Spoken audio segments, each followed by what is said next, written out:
केवळ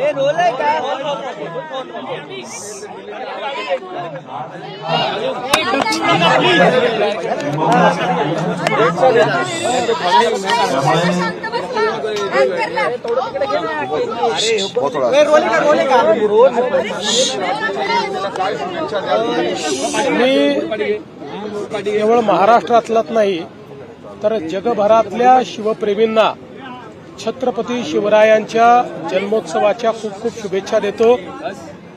छत्रपती होते म्हणून आम्ही आहोत। छत्रपतींनी आम्हाला आत्माभिमान दिला, आत्मतेज दिलं। छत्रपती शिवाजी महाराजांनी आम्हाला समतेचा संदेश दिला। 18 पगड जातींना एकत्रित करून ज्या स्वराज्याची त्यांनी स्थापना केली त्या स्वराज्यातून एकतेचा संदेश त्यांनी आम्हाला दिला। राज्यकारभार कसा चालवला पाहिजे हे छत्रपती शिवाजी महाराजांनी आम्हाला शिकवलं। वनसंवर्धन जलसंवर्धन कसं केलं पाहिजे हे महाराजांनी आम्हाला शिकवलं। कर प्रणाली कशी असली पाहिजे हे महाराजांनी आम्हाला शिकवलं।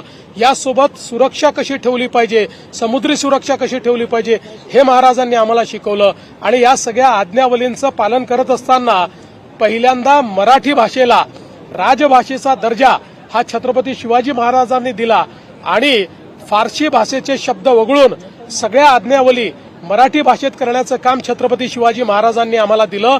आणि म्हणून हे आत्मतेज आणि आत्मभान घेऊन छत्रपती शिवाजी महाराजांचे मावळे म्हणूनच आम्ही या ठिकाणी राज्यकारभार करतो।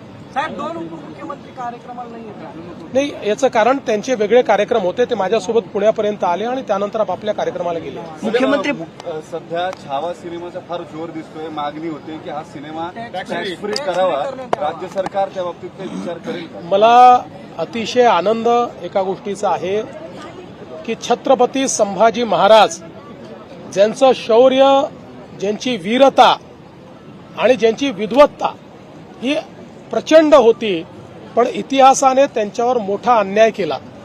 अशा छत्रपती संभाजी महाराज की ज्यांच्याबद्दल देश धर्म पर मिटने वाला शेर शिवा का छावा था, महापराक्रमी परमप्रतापी एकही शंभू राजा था, अशा प्रकारचं ज्यांच्याबद्दल म्हटलं गेलं, त्यांच्यावर अतिशय चांगला, आणि मी स्वतः अजून बघायचं आहे, पण मला ज्या ज्या लोकांनी बघितलं त्यांनी सांगितलं की इतिहासाशी कुठलीही प्रतारणा न करता ऐतिहासिक अशा प्रकारचा हा सिनेमा तयार झालेला आहे।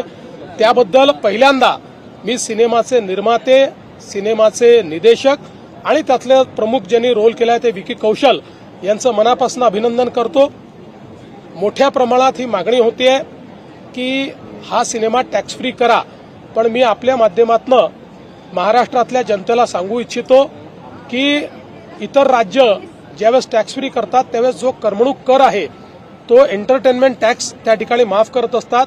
महाराष्ट्राने 2017 सालीच निर्णय घेतला आणि महाराष्ट्रामध्ये करमणूक कर हा आपण नेहमी करता रद्द केलेला आहे, त्यामुळे आपल्याकडे करमणूक कर नाही आणि म्हणून अशा प्रकारची माफी देण्याकरता तो करच आपल्याकडे नाहीये।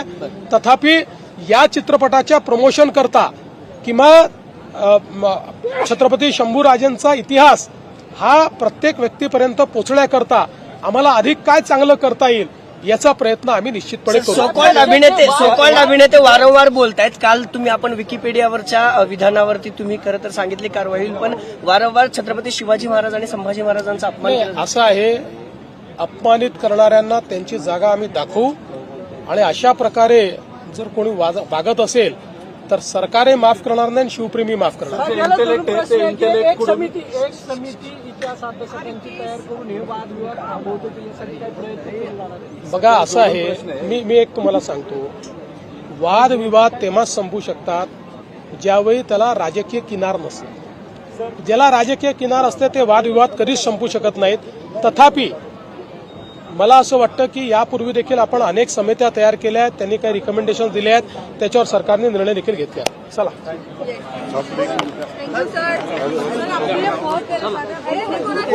संपली।